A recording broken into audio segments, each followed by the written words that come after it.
Hello guys, आज हम जानेंगे कौन से ऐसे इंजेक्शंस होते हैं जो पेशेंट को खाली पेट लगाए जाते हैं, कौन से इंजेक्शन खाली पेट नहीं लगाने चाहिए। तो यही सब जानने वाले हैं, तो वीडियो को पूरा देखें।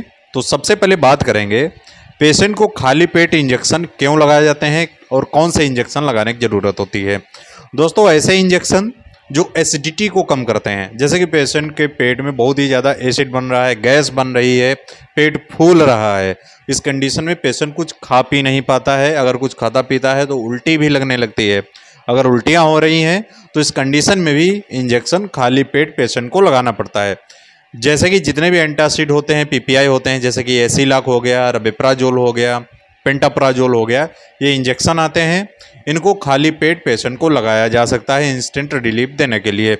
इसके अलावा ऑन्डेस्ट्रान जैसे कि इमसेट इंजेक्शन आता है, उसको भी खाली पेट लगाया जाता है। बहुत ही ज़्यादा अगर वॉमिटिंग हो रही, पेशेंट को डिहाइड्रेट हो गया है, चक्कर आ रहे हैं, उल्टियाँ बंद नहीं हो रही हैं, तो इस कंडीशन में इमसेट इंजेक्शन पेशेंट को लगाया जाता है। तो खाली पेट भी इसको लगा सकते हैं।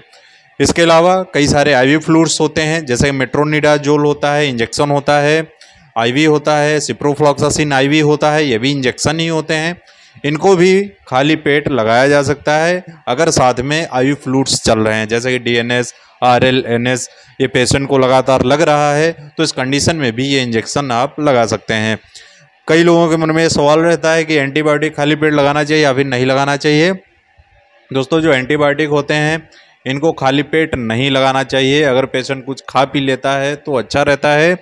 अगर खाली पेट लगाते हैं इस इंजेक्शन को, एंटीबायोटिक जितने भी होते हैं, सेफ्ट्रोक्सोन, जेंटामाइसिन और सिफोवायराजोन, ये इंजेक्शंस होते हैं, बैक्टीरियल इन्फेक्शन हो जाता है तो उसको ठीक करने के लिए इनकी ज़रूरत होती है और पेशेंट को लगाया जाता है। अगर कुछ खा पी लेता है तो ज़्यादा सही रहता है।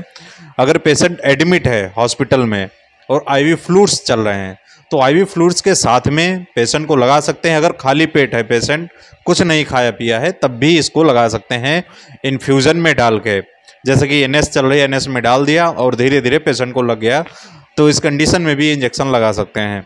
इसके अलावा खाली पेट कौन सा इंजेक्शन नहीं लगाना चाहिए, जैसे कि पेन किलर मेडिसिन जो होती हैं, जैसे कि डाइक्लोफेनेक होता है, डाइसाइक्लोमाइन होता है, ड्रोटावरिन होता है, ये जो इंजेक्शंस होते हैं खाली पेट नहीं लगाए जाते हैं। अगर लगाया जाता है तो कई बार क्या होता है, पेट में एसिड बनने लगता है, पेट दर्द होने लगता है, पेशेंट को उल्टी भी लग सकती है, चक्कर भी आ सकते हैं। कंडीशन ऐसी है, वो कुछ खा पी नहीं पा रहा है, ओरल नहीं ले पा रहा है कोई भी चीज़, तो इस कंडीशन में इसको लगाया जा सकता है। अगर आईवी फ्लूइड्स चल रहे हैं तो पेन किलर मेडिसिन, जितने भी इंजेक्शन होते हैं पेन किलर, उनको भी खाली पेट लगाया जा सकता है।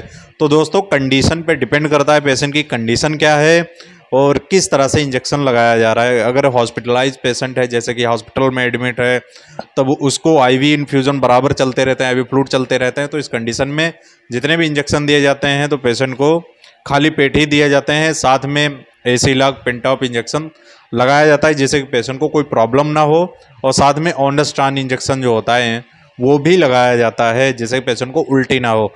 क्योंकि ये जो इंजेक्शंस होते हैं, पेन किलर, एंटीबायोटिक जितने भी होते हैं, इनके साइड इफ़ेक्ट भी होते हैं, क्योंकि इनको लगाने से उल्टियाँ हो सकती, पेट में दर्द हो सकता है, चक्कर आ सकते हैं, तो ये सारी कंडीशंस होती हैं। तो इस तरह से इंजेक्शन लगाए जाते हैं। तो दोस्तों, आपको समझ में आया होगा कौन से इंजेक्शन खाली पेट लगाए जाते हैं और कौन से नहीं लगाए जाते हैं। अगर लगाना पड़ रहा है खाली पेट भी, तो किस कंडीशन में पेशेंट को लगाया जा रहा है। अगर इससे रिलेटेड और भी ज़्यादा जानकारी चाहते हैं, किसी और मेडिसिन के बारे में जानना चाहते हैं, किसी और बीमारी के बारे में जानना चाहते हैं, कमेंट करके बता सकते हैं। इंस्टाग्राम मुझे फॉलो कर सकते हैं, मैसेज कर सकते हैं। आई होप दोस्तों आपको वीडियो पसंद आए तो इस वीडियो को लाइक करें, चैनल पर नए सब्सक्राइब जरूर कर लें और बेल आइकन को भी प्रेस कर लें, जिससे कैसे इन्फॉर्मेटिव वीडियोज़ आपको हमेशा मिलते रहेंगे।